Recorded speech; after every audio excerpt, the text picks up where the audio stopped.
Hello and welcome to the Zach Ratliff Show. I'm Zach. Thanks for being with me today. I'm glad to be with you. Thank God for another day. Thank God for another day in the greatest country He's ever put on the face of this earth. Thank God for you being with me. I appreciate it. And, just try to give you maybe some news you have heard, but a different spin, or just some news you haven't heard altogether. And so that's what we're going to do. Okay, let's jump right in. Here's the first time I've seen this. This is from X.com. Charlie Kirk. It says DEI kills. And the Texas tragedy is the latest example. Then it says meet the Austin fire chief, Joel Baker, Austin's first black fire chief, who's been working to hire more black and LGBTQ firefighters, and who is now facing a vote of no confidence by his union for denying the pre-deploying of resources to Kerrville. That's right. He was more focused on DEI and all of that instead of getting people stationed because they knew rain was coming. They knew problems were coming. Now, here's the rest of it. The Austin Firefighters Association is ripping Baker's decision. Why would Fire Chief Baker do this, you may ask? It's a misguided attempt to save money. I say misguided because the department is fully reimbursed by the state to deploy. I explained this reimbursement process to Chief Baker last week, and he failed to understand the important concept. This is what happens when we don't put the best people. I don't care if you're black. I don't care if you're a woman. I don't care if you're whatever. If you're the best for the job, you should be there. DEI, look at the Supreme Court. DEI is not the way we should go. Equity and inclusion, I'm all for inclusiveness for those that are qualified. Now, this guy may be a great guy, and this doesn't have anything to say with him personally, but to get the job and then to make sure you're hitting your race quotas and your gender quotas and all that, but then to not deploy enough rescue resources to a town that you know is about to get hit with a lot of rain. Now look. Obviously, he did not know how much it was going to rain. He did not know how terrible it was going to be. You can't blame the man for that. But he could have had resources in place, and instead he cited budgetary concerns, and that didn't need to happen. So once again, the left is the party of destruction. It's that way every time. Every time it's that way. To me, what's crazy is when I talk to someone else who just doesn't follow this stuff, they're like, yeah, but it was just this. No, it wasn't just this one time. No, it didn't. Wasn't just a coincidence. This happens every single time. If you're a leftist, you're on the wrong side. Every time. No matter what. Maybe not no matter what, but 90% of the time, it's no matter what. All right, let's move on. This is from thechristianpost.com. This is a big deal right here. Thank you, IRS. The era of silencing churches has ended. The IRS is now saying, hey, you're allowed to tell your congregation who you're going to vote for. You're allowed to. Good. And this is what we talked about yesterday. This is good. We need to be talking about this in our churches. Like I said yesterday, if you place your eternal destination off advice from this person, then they can at least tell you how to, or who they're voting for and why. They're not taking you to the polls and making you vote for sure. But this is worth having this conversation. Hey, these are the principles my church stands for. These are the principles this candidate has. And these are the principles this candidate doesn't. It's that easy. Oh, you can't have politics in church. Listen, and this is like whenever someone's running for, well, they're too Christian. You don't want their Christian views to run their whatever they're going to do in office. What are you talking about? I want someone that's driven by their faith. Right? You could even say the same for this guy that's running for mayor up in New York City. New York City. But you could say that, right? Now, we know he's Islamic. We know he's pro-Palestine. That's his faith. Good. On the flip side, good for him for saying who he is. He's kind of backing off that now that there's been some light shined on it. But stick to who you are. If that's what they want, that's what they get. But it's easier when someone says, this is my faith, this is what I go off, this is what drives me. That's like on here. I'm a Christian. I'm very open about it. There's no need to be shy about it. Talking about no need to be shy, let me not be shy. I was so fired up over the Austin thing. Let me not be shy about who sponsors this rig. Mortgage Financial Services here in Texarkana, Elmwood Custom Goods, and Church on the Rock Texarkana. That's churchontherock.org. Thank you to those three organizations for being a part of this podcast and believing in what we're doing here. And thank you all for going to their websites and checking them out. All right. So anyway, I'm glad the church is going to be able to. Without fear of punishment, talk about who's going to, who fits their mold. All right, let's go to Axios.com.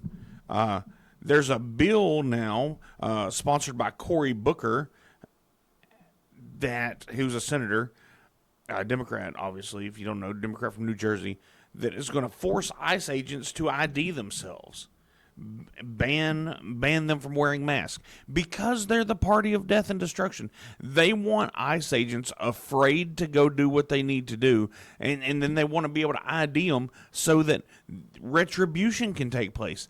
The Democrats are the party of violence and death and destruction. Every way. There's little doubt about that at this point. If you do doubt it, just go look at stuff. Just go look at the facts. Take all your ideology out of it and just go, what party's always on the side of death and violence? And especially when it comes to America. And the family. And now they're not for, they don't want to make the government smaller. That might be the only thing they're pro-growth with. But anyway. And then there's this story from Right Angle News Network on X.com. 12 Democrats have been charged with attempted murder after ambushing ICE agents in Alvarado, Texas. Armed with AR-style rifles, they waited to open fire. They had a resist fascism flag with us. Democrats are waiting in the bushes trying to kill federal agents for doing their job. Democrats want federal agents to take their mask off so they can be seen who they are, so they can release their address. They are the party of destruction.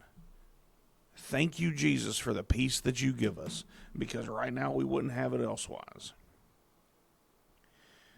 Here's a big deal, though. Secretary Rollins is now saying that they're going to put a full court press to ban China from buying U.S. farmland. That's exactly what we need to be doing. And then they're going to try to start getting back land that is owned by China and Chinese entities. And look, I know of cases where they were obviously backed, not necessarily the buyer, but the money that was buying properties was definitely backed by China or came from a Chinese associated group, right? I mean, I've seen that in my own career. So I know that happens, whether it be farmland or rent houses or whatever it is. That's happening here in rural Texas. So if it's happening here in rural Texas, it's got to be happening in other places as well. Now, not that it was a white guy that showed up, right? The white guy's doing it, but once you start tracing it, you can figure out where it came from. Oh, well, the money comes from San Francisco. Where'd that money come from? And then so on and so forth. I mean, we do have a bunch of Californians moving out here too, and if that's the case, don't vote like what you run away from when you get here. All right. The FBI launches a criminal investigation into Comey and Brennan for their roles on the Russia hoax.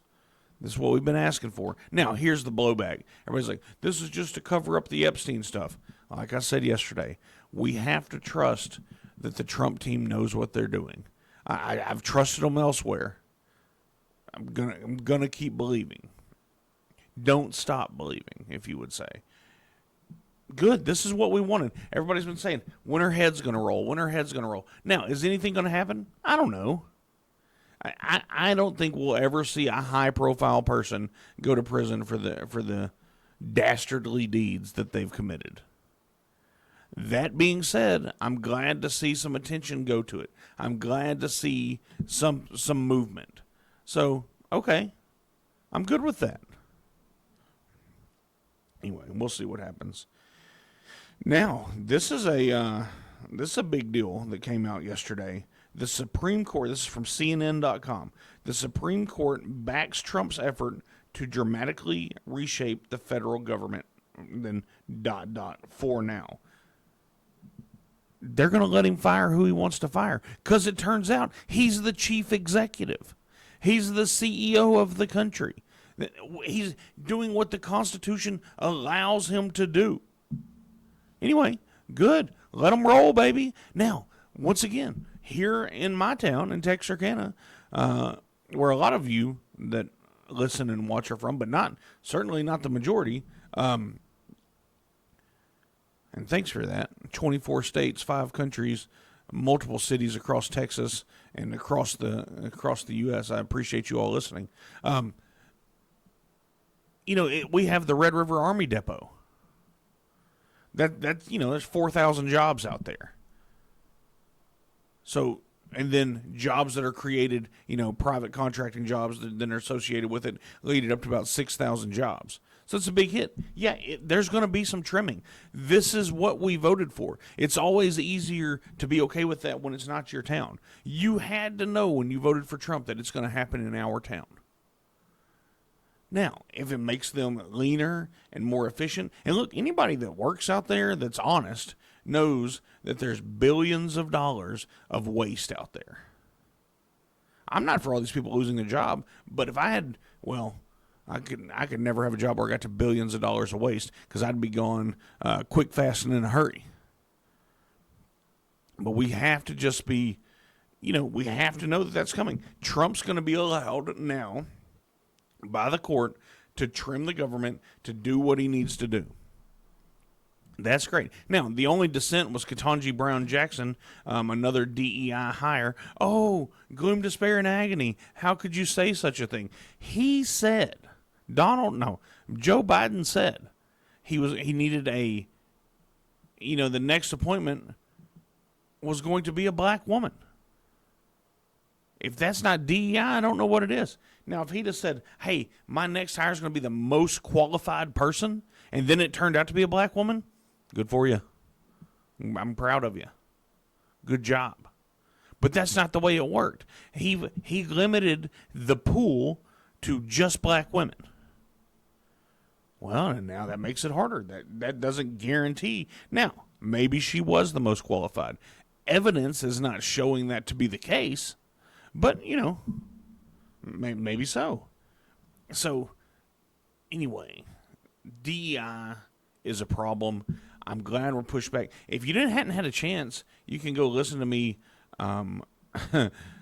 debate a DEI apologist on the Joe Till podcast. I think it's doing good for his page. And basically that's it. There's no reason for it.